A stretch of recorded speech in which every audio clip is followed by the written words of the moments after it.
Hey there, my name is Ben Hall. This is my submission for EDU 344 talking about cultural competence.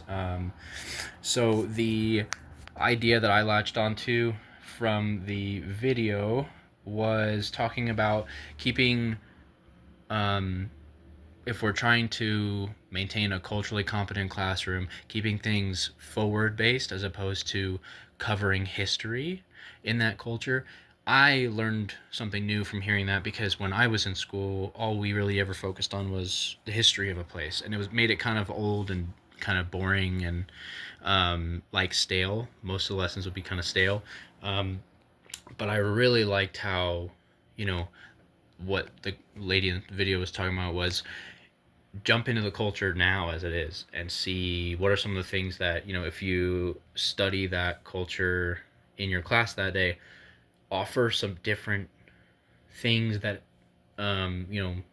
that culture does that might pique students' interest. I thought that was really bright and a really interesting way to look at it. And so one practical activity that I take from this was she mentioned actually a choose your own adventure writing assignment, and I loved that idea. I really like those books that are choose your own story, like pick which direction your character goes. So turning that into a writing assignment about a new culture could be really engaging for kids, um, with applications for several different grades, not just maybe the oldest. Um, so an example I came up with was, say we're studying like England, and we're learning more about England for that week, and so we've been covering some of the basic history and then present day feel of what it's like to be an English person and visit England.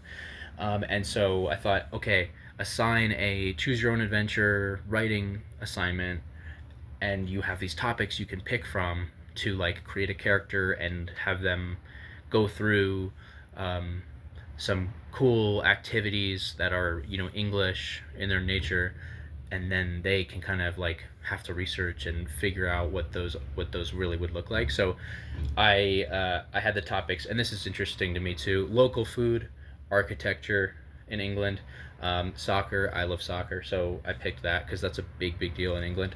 And then also, it could be something really unique, like say your kid loves Sherlock Holmes, like do a deep dive on Scotland Yard and what it's like, what the policing is like in England.